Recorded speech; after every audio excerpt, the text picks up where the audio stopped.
بسم اللہ الرحمن الرحیم۔ گمنام ہیرو کے معزز ناظرین، السلام علیکم۔ آئیے چلتے ہیں کہانی کی طرف۔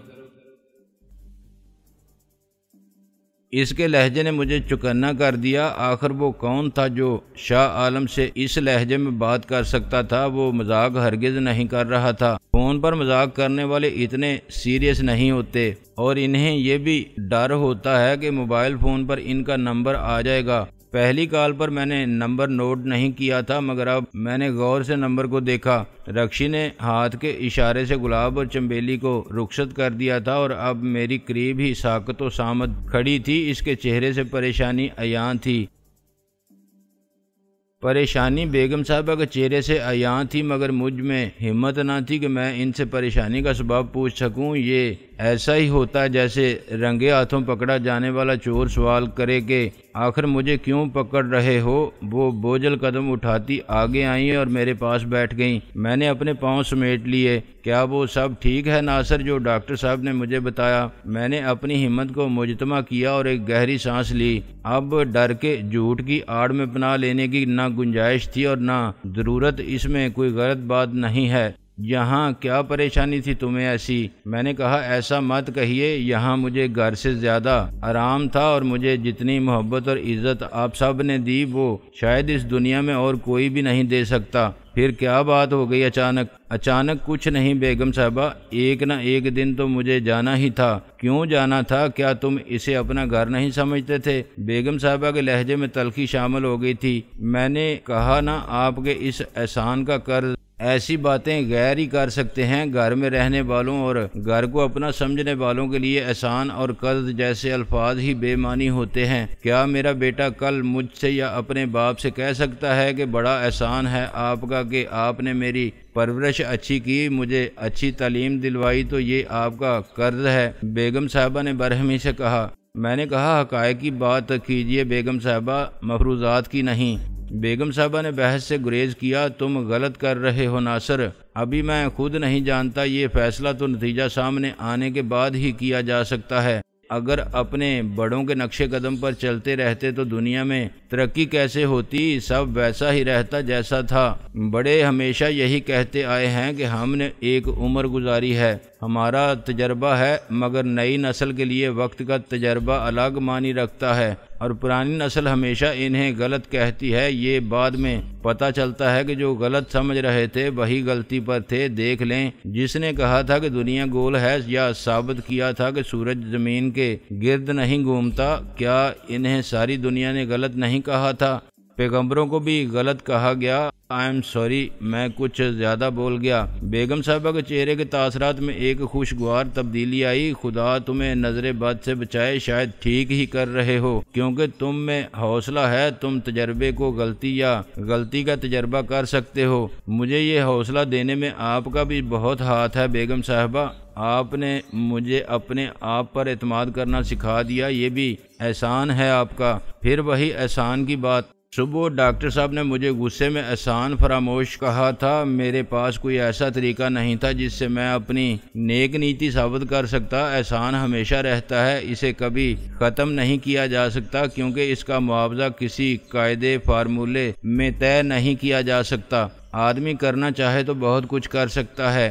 نہیں بیگم صاحبہ، ایک آدمی کسی کو بس یا ٹرین کے نیچے آنے سے بچانے کے لیے کچھ بھی نہیں کر سکتا، بس دور سے آواز دے کر ہوشیار کر دیتا ہے یا دھکا دے کر دور گرا دیتا ہے۔ بتائیے، وہ آدمی جس کی زندگی بچ گئی اس احسان کا کیا مول ادا کرے گا اور کیسے؟ کیا یہ ممکن ہے کہ کبھی جان بچانے والے کے ساتھ ایسی ہی صورتحال ہو اور اس وقت وہ شخص موجود ہو جس پر احسان کیا گیا تھا، اور وہ بھی چلا کر دھکا دے کے اس کی زندگی بچا لے؟ پھر تو واقعی احسان کا حق ادا ہو گیا۔ آپ کا احسان کیسے بھول سکتا ہوں؟ خدا وہ وقت نہ لائے آپ کو میری مدد کی ضرورت پڑے، لیکن کبھی ایسا ہوا تو آپ کو اندازہ ہوگا کہ ناصر صرف باتیں نہیں کرتا تھا۔ ان کی آنکھوں میں اچانک آنسو اتر آئے۔ جاؤ، اللہ تمہیں کامیاب کرے ناصر، لیکن مجھے تمہارا بہت انتظار تھا۔ خدا پر بھروسہ ہو تو آپ کو کسی کے سہارے کی ضرورت نہیں۔ ویسے بھی آپ کو خدا نے اس قابل بنایا ہے، آپ میرے جیسے کا سہارا بنے، آپ کو کسی سہارے کی ضرورت ہی نہیں۔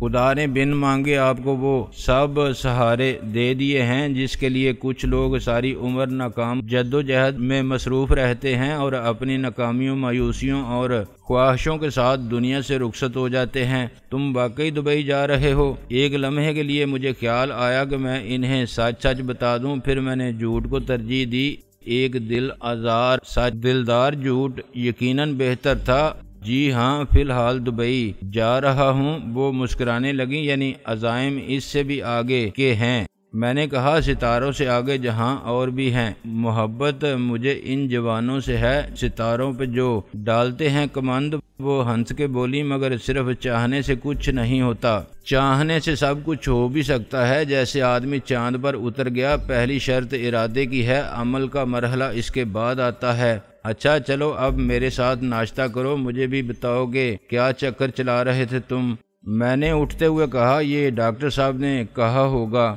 ہاں، تمہاری باتوں کا جادو مجھ پر چل جاتا ہے، ان کے سامنے اتنا بولتے نہ۔ میں نے کہا، ان سے بہت ڈر لگتا ہے، مجھے بولتی بند ہو جاتی ہے میری۔ اور مجھ سے نہیں ڈرتے تم؟ انہوں نے چلتے چلتے میرا ہاتھ پکڑ لیا۔ ایک بات کہوں، برا تو نہیں مانیں گی آپ؟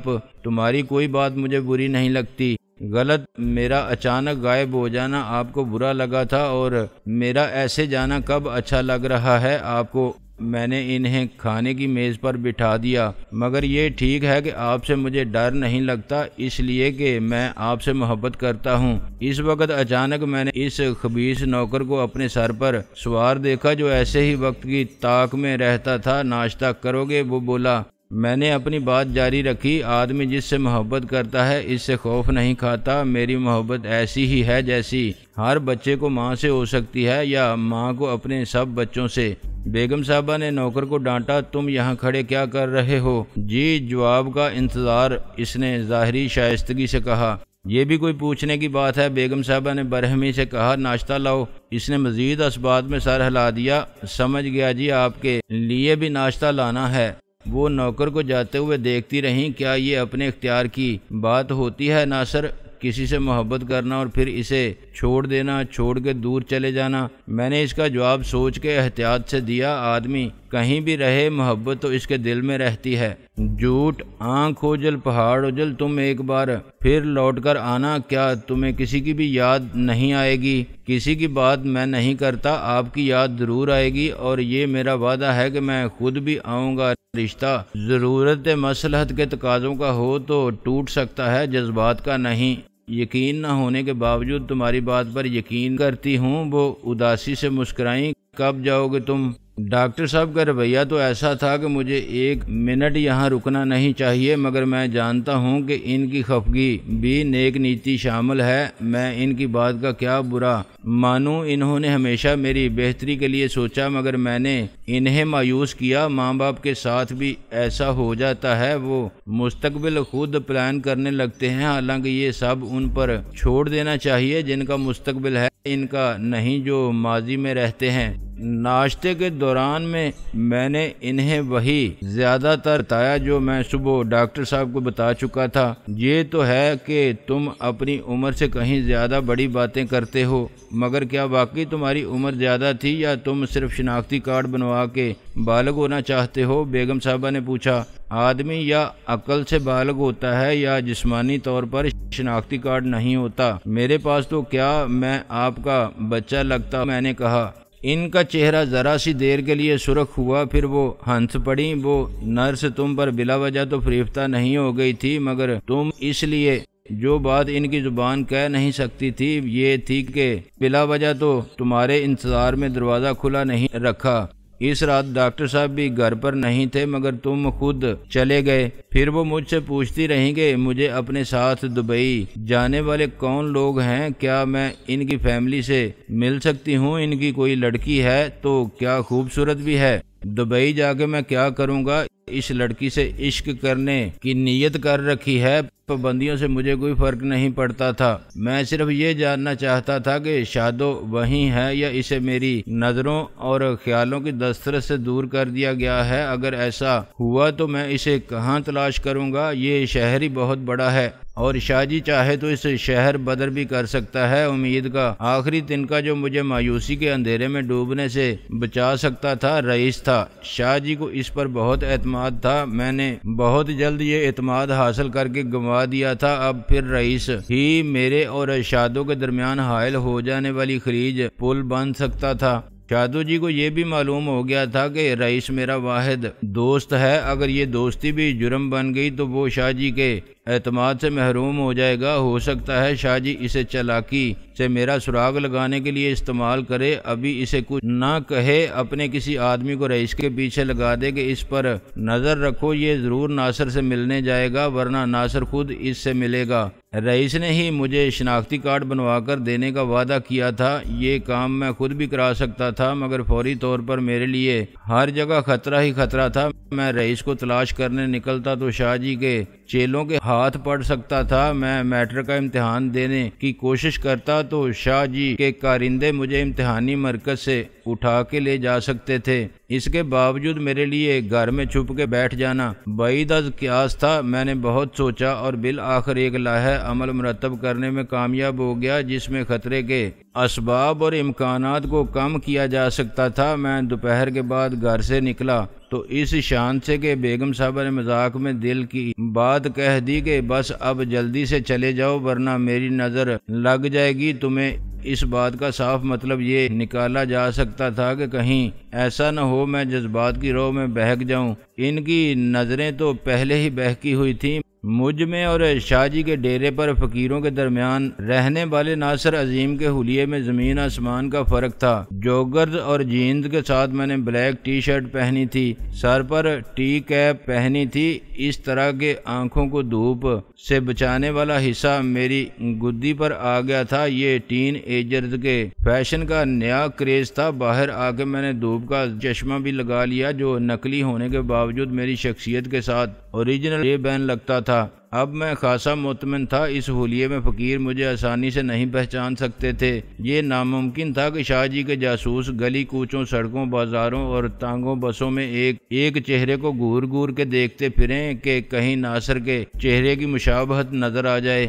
احتیاطاً میں نے شادو کو ایک پبلک ٹیلی فون سے کال کی۔ شاہ جی سے کچھ بعید نہ تھا کہ اس نے اپنا فون آبزرویشن پر لگوا دیا ہو۔ گھنٹی 3 بار بجی، پھر کسی نے ریسیور اٹھایا مگر بولا نہیں۔ میں نے ہمت کر کے خود ہی کہا ہیلو۔ دوسری طرف سے شاہ جی نے کہا کون؟ ناصر۔ میں نے ریسیور لٹکا دیا اور باہر آ گیا۔ جواب میں شادو کی آواز سنائی دینے کی بہت کم امید تھی، نہ ہونے کے برابر، لیکن شاہ جی کے لہجے نے میرے قدم روک دیے۔ اس نے مجھ سے پھاڑ کھانے والے لہجے میں گرا کے بات نہیں کی تھی۔ اس کی آواز میں دشمنی کی آگ اور نفرت کا زہر نہیں تھا۔ اس نے خاصے شریفانہ بلکہ دوستانہ انداز میں میرا نام لیا تھا، یوں جیسے وہ چاہتا ہے کہ میں اس سے بات کروں۔ میں لوٹ کے گیا اور پھر کارڈ ڈال کے وہی نمبر ڈائل کیا۔ اس بار شاہ جی نے کہا ہیلو، تو مجھے اپنا پہلا تاثر ٹھیک لگا۔ میں نے کہا ہیلو۔ شاہ جی نے کہا ناصر میں بات کرنا چاہتا ہوں تم سے۔ کہاں سے بول رہے ہو تم؟ میں نے پھر فون بند کر دیا۔ میں آنکھ بند کر کے شاہ جی کی بات پر یقین نہیں کر سکتا تھا۔ اس سے کوئی بات کرنے سے پہلے میں سوچنا چاہتا تھا۔ اس چالاک اور شفاق شخص کا یہ دوستانہ رویہ ایک دھوکہ بھی ہو سکتا تھا۔ وہ جاننا چاہتا ہوگا کہ شادو کے لیے اب میرے جذبات کی شدت اور نوعیت کیا ہے۔ کیا شادو کے نام پر میں کچے دھاگے سے بندھا چلا آؤں گا؟ کیا میں شادو کے لیے بے خطر کسی آتش نمرود میں کودنے کا ارادہ اور حوصلہ رکھتا ہوں؟ کیا وہ مجھے باتوں کا فریب دے کر مجھ سے میرا پتہ ٹھکانہ معلوم کر سکتا ہے؟ دل تو کچھ اور ہی اسباب جنوں مانگتا تھا مگر میں نے اس وقت عقل کے فیصلوں کو قبول کیا اور اس نتیجے پر پہنچا کہ مجھے شاہ جی پر بالکل اعتبار نہیں کرنا چاہیے۔ یہ بچھو پر اعتبار کرنے کے مترادف ہوگا کہ وہ ڈنک نہیں مارے گا۔ شاہ جی اگر قرآن پر ہاتھ رکھ کے بھی بھی کہے کہ مجھے نہ تم سے شکایت ہے نہ عداوت، تو اس پر یقین نہیں کیا جا سکتا۔ وہ میرے لیے جھوٹے حلفیہ وعدے کا جال بھی پھیلا سکتا ہے کہ تم آ جاؤ، اگر تم اتنا ہی چاہتے ہو کہ ایک دوسرے کو، تو میں تمہاری شادی منظور کرتا ہوں۔ ایک بار میں اس کے جال میں پھنس گیا تو اگلی صبح میری لاش بھی دریائے راوی کے کسی ویران کنارے پر جھاڑیوں میں رکھی نظر آئے گی۔ شام تک میں فقیروں کے مختلف ٹھکانوں پر رئیس کو تلاش کرتا رہا کہ شاید وہ کہیں مجھے چیکنگ کرتا ہوا نظر آ جائے۔ اس کے بارے میں کسی سے کچھ پوچھنا خطرناک ثابت ہو سکتا تھا۔ میں نے شناختی کارڈ بنوانے کے لیے 4 پولرائڈ فوٹو بھی بنوائے۔ یہ ایک اتفاق تھا کہ میں گھومتا پھرتا شناختی کارڈ کے ایک آفس کے پاس سے گزرا، جہاں ایجنٹ خود آگے بڑھ کے راہ چلتے لوگوں سے پوچھ رہے تھے کہ کیا انہیں شناختی کارڈ بنوانا ہے یا اس دفتر میں کوئی کام کرانا ہے۔ جو شخص ایک شناختی کارڈ بنوانے کے لیے دفتر سے چھٹی لے کر یا کاروبار چھوڑ کر اس دفتر کے چکر لگاتے اور کلرک بادشاہ کے فضول اعتراضات کے جواب دیتے زندگی سے عاجز آ گیا ہو، بالآخر کسی ایجنٹ کو وسیلہ بنا کے گلو خلاصی کراتا ہے۔ رشوت لینے والا اور دینے والا دونوں جہنمی ہیں۔ ہوں گے اس جہنم سے بچ کر کوئی بندہ عاجز و گنہگار جائے تو کہاں جائے؟ میں نے ایک ایجنٹ سے خود بات کی تو اس نے مجھے نیچے سے اوپر تک غور سے دیکھا۔ پتر لگدا ہے 18 دا۔ میں نے کہا اگر لگتا ہوں تو کیا یہ کافی نہیں ہے، اور جب تم مطمئن ہو تو پھر کسی اور سے مجھے کیا لینا دینا؟ اس نے کہا گل اے بھی سچے 16 نے۔ میں نے کہا پھر یہ لو تصویریں اور باؤ بتاؤ۔ باؤ اس نے تصویریں لے کر کہا۔ ہاں رشوت کا کیا باؤ ہے آج؟ میں نے کہا باؤ تو بدلتا رہتا ہوگا۔ وہ ہنسنے لگا، گلاں بڑی تیکھی کردہ۔ او میری سرکار، دوسروں سے 100 روپے کم دے دینا۔ میں نے کہا اگر پہلے سے ہی سودا ہو جائے تو دوسرے تیسرے سے بات کرنے کی کیا ضرورت ہے مجھے؟ اسی لیے میں نے بازار کے باؤ کی بات کی تھی۔ وہ سر کھجانے لگا، چل یار ڈال دے۔ پھر 2 انگلیاں ہلا کے کہا۔ میں نے کہا ساری قیمت ہے وقت کی، وقت کم زیادہ آج کام ہوگا تو دکی، کل کا ریٹ 3/4، 12 بجے تک، شام تک آدھا۔ جے اے گل لیتے میاں جی سودا پکا، ایڈوانس 50% نکال، ایک نوٹ سب سے بڑا 1000 روپے، کس وقت آؤں میں؟ اس نے للچائی ہوئی نظروں سے نوٹوں کی گڈی کو دیکھا۔ شام 6 بجے، وہ سامنے لسی والی دکان ہے، اپنا بندہ پہلوان اس کے پاس ہوگا، کارڈ نوٹ اصلی دے کے لے جانا۔ کارڈ بھی اصلی ہونا چاہیے۔ میں نے کہا 2 نمبر نہیں چلے گا۔ واہ بھائی واہ، اس نے کچھ حیرانی سے کہا۔ میں نے کہا کبھی برا وقت آیا مجھ پر تو سوچوں گا۔ شام تک رئیس کی جستجو لا حاصل رہی۔ ایسا لگتا تھا میرے اندیشے درست تھے، رئیس بھی شاہ جی کے غصے کا شکار ہو چکا تھا یا اس ڈر سے رپوش ہو گیا تھا۔ اتنے عرصے میں ایک بار بھی میں نے رئیس کی شب بصری کا ٹھکانہ نہیں دیکھا اور اس پر اتنا اعتبار نہیں کیا۔ اپنا فون نمبر بھی اسے بتا دیتا، آج ضرورت پڑی تو احساس ہوا کہ اسی شہر میں ایک آدمی کو تلاش کرنا مشکل ہے۔ کیٹو کے پہاڑ میں سوئی تلاش کرنا شاید اتنا مشکل نہیں۔ اس شہر میں معجزہ ہی مجھے اس سے ملوا سکتا تھا۔ اس خیال کا آنا تھا کہ معجزہ ظہور پذیر ہوا۔ اچانک میں نے اس لڑکے کو دیکھا جس نے ایک بد کردار فقیر کے تعلق کا خاتمہ اس کی شہرک کاٹ کے کیا تھا۔ میں خود سے تھانہ اکبری منڈی کی حوالات چھوڑ کر آیا تھا، وہاں وہ حفاظتی تحویل میں رہا تھا۔ چوک کے مجمع میں شامل عمران خان اور گواسکر کی لڑائی لڑ رہا تھا، جہاں میں نے ایک بار رئیس کو شرط ہار کے مار سے بچایا تھا۔ میں نے پیچھے سے اس کا ہاتھ پکڑا مگر وہ مرغوں کی محاذ آرائی میں اتنا محب تھا کہ اس نے اپنا ہاتھ جھٹک کے چھڑا لیا۔ میں نے اس کی گردن دبوچی تو وہ غصے میں پلٹا۔ مجھے اس کی صورت کے تاثرات بدل گئے۔ آپ وہی ہو نا؟ میں نے سر ہلا کے کہا، میرے ساتھ آؤ، مجھے کام ہے تم سے۔ میرے ساتھ چلتے ہوئے اس نے مجھے یاد دلایا، آپ کی آپا جی کے ساتھ گوٹرگوں چل رہی تھی نا؟ میں نے کہا گوٹرگوں کے بچے تم یہاں کیا کر رہے ہو؟ شرط لگائی ہے؟ نہیں جی، مگر آپ کیا فلموں میں کام کرنے لگے ہو؟ ہیرو بن گئے ہو پورے؟ میں نے کہا یہ بتاؤ تم کو پولیس نے کب چھوڑا؟ بس جی چھوڑ دیا ہفتے بعد۔ لیکن کیا؟ میں نے کہا چھوڑیں جی، دنیا ساری ایسی ہے، آپ بتاؤ کام کیا ہے؟ آپ نے اس دن بڑی مہربانی کی، میرے ساتھ آپا جی کیسی ہیں؟ میں نے کہا تم لوٹ کر نہیں گئے وہاں؟ اس نے نفی میں سر ہلایا، وہاں پھر وہی ہوتا جو حوالہ تھانے میں بھی ہوتا رہا، میں سب کی گردن نہیں کاٹ سکتا۔ وہ بہت دکھی نظر آنے لگا۔ میں نے کہا تمہارا نام کیا ہے؟